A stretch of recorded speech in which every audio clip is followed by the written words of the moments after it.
Hi guys, you're welcome back to yet another tutorial video. If you're new here, you are most welcome. My name is Chinyere Chichi for short, and if you're a returning subscriber, I love you guys.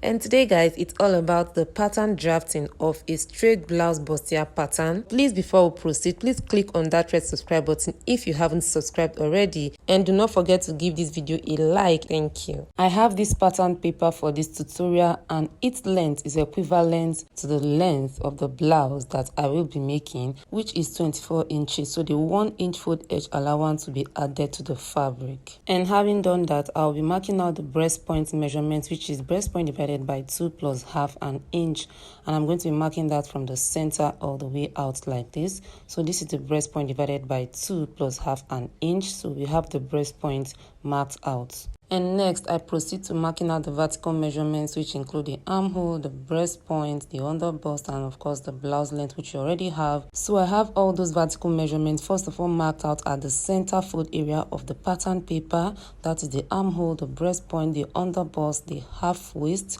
And I come over to the other side of the pattern paper and I do the same, and I have both lines joined to each other just like so. So I have the armhole, the breast point, the underbust, the half waist, and of course the blouse length. Next, I move over to the shoulder, which is the shoulder divided by 2 plus 2.5 inches. So I have the shoulder divided by 2 plus 2.5 marked out. So here is the shoulder line and the armhole line. So I curve out the armhole just like so. Next, I come over to the underbust area, and on each side of the breast point line, I mark 1/4 of an inch on both sides of the breast point line, making the total of 2.5 inches. Please note that you can also use 1 inch on both sides of the breast point, making a total of 2 inches at the underbust area. But I prefer to use 1/4 because it gives me a better cup shape than using 1 inch on both sides of the breast point. And on the half waist area as well, I mark out 1 inch on both sides of the breast point, making a total of 2 inches on the half waist area. And at the upper bust area, which is generally between the length of 6.5 inches and 7 inches for average body sizes, I'll be marking the length of 6.5 inches from the shoulder. That is for the upper bust area.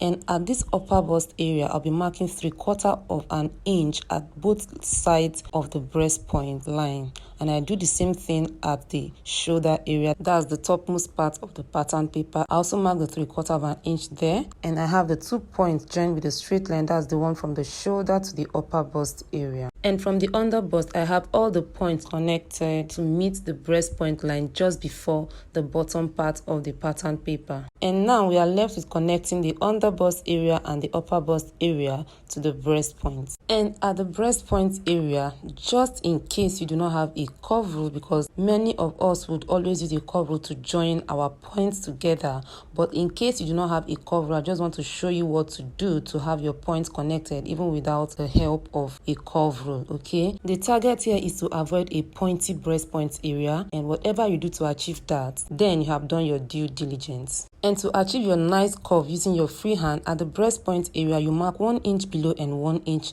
above the breast point line. And from this 1 inch below and above the breast point line, you connect to the underbust and also connect to the upper bust area from the 1 inch you marked below and above the breast point. But for the sake of this tutorial, I'm going to be using my curve rule. I'm sorry about that. I'm still going to be using my curve rule to connect my points together. That's the breast point to the underbust, just like you can see, and then the breast point to the upper bust area, just as you can see as well. And now it's time to mark out our shoulder slant, and I come down by 3/4 of an inch, and I have it connected to the neckline area. Next, I'm going to be imputing all the horizontal measurements, which are the body circumference measurement divided by 4 plus the seam allowance, which in this case is 2.5 seam allowance for the bust measurements. I have the bust measurement to be 36 inches divided by 4, which is 9, plus 2.5 inches, which is going to give us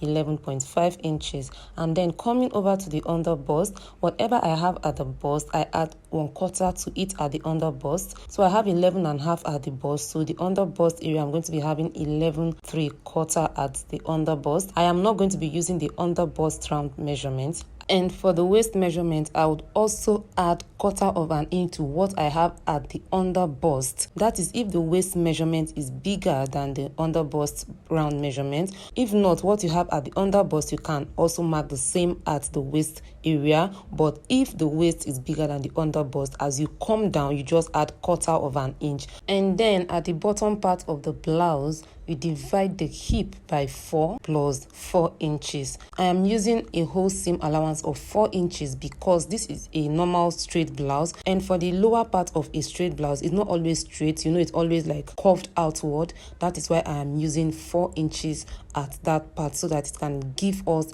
that outer curve look at the lower part of the blouse. And at this edge, I come up by either 1 inch or 1.5, but in this case I used 1.5. Then I proceed to connecting all the points at the side to give me the shape of my blouse. So I connect it all the way to the length of the blouse, and at this 1.5 inch that I marked upward, I'll be connecting it back to the base of the blouse just like this to give me that curve at the base. And now left with the neckline area to cut out.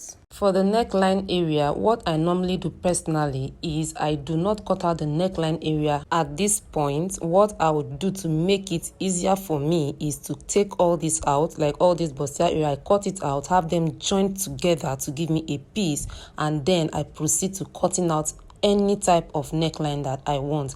Like basically guys, I am out for the easiest way out as far as sewing is concerned. So anything that would make it complicated for me, like I just shift to one corner. But for the sake of those of you that might want to do your neckline cutting on the pattern paper at this point before you shred your pattern, let's do this. Take for instance, I want a round neckline of 4 by 4 inches. What you have to do is just to add what will be cutting out from this upper part. That is a total of 1.5, then half-inch sewing allowance, making 2 inches. So you add 2 inches to the 4 inches width neckline, making a total of 6. So you're going to be marking the width of 6 inches for the neckline, so that by the time you cut out what you are cutting out and then stitch together, you have your perfect 4 inches left to work with. And for the neck depth, you mark 4 inches as well, and then let's connect and see. You can connect using your freehand if you are careful and artistic enough, but if you can't, I have an alternative to this, and that is picking up these 2 points like this. You fold it over each other and then fold it down like this. So you can see that the freehand is not even as perfect as it should. So make sure you have your neckline equalized by the time you are done folding. So we have it folded over and then we cut along just like this to give us our perfect round neckline. And by the time I open it up, this is what it looks like. So this is what we have for the neckline. And at this point, the next thing is to cut out, but not everything. I'm going to be cutting out just this part. I'm not going to be cutting out the bustier area.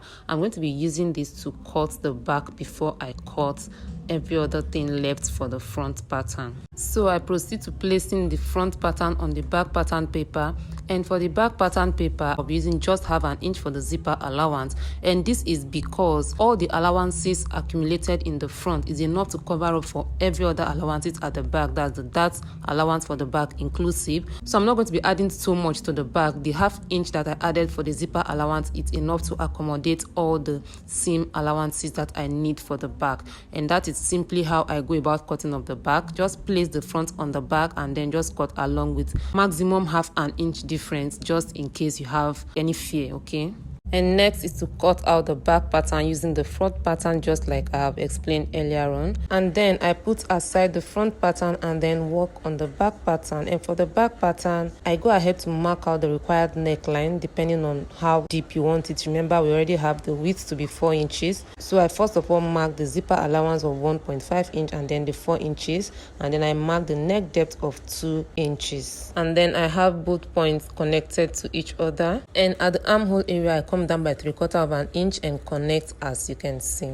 At the zipper allowance, I need to come in by 3/4 of an inch. This is to eliminate any form of bulge that may arise after sewing. So I come in by 3/4 of an inch and then I mark upward and downward, just as you can see. Like I said earlier, this will help eliminate any bulge at the back after stitching the dress. So I'm going to be cutting this out, and then I cut out the neck and the shoulder slant, and this is what we have for the back.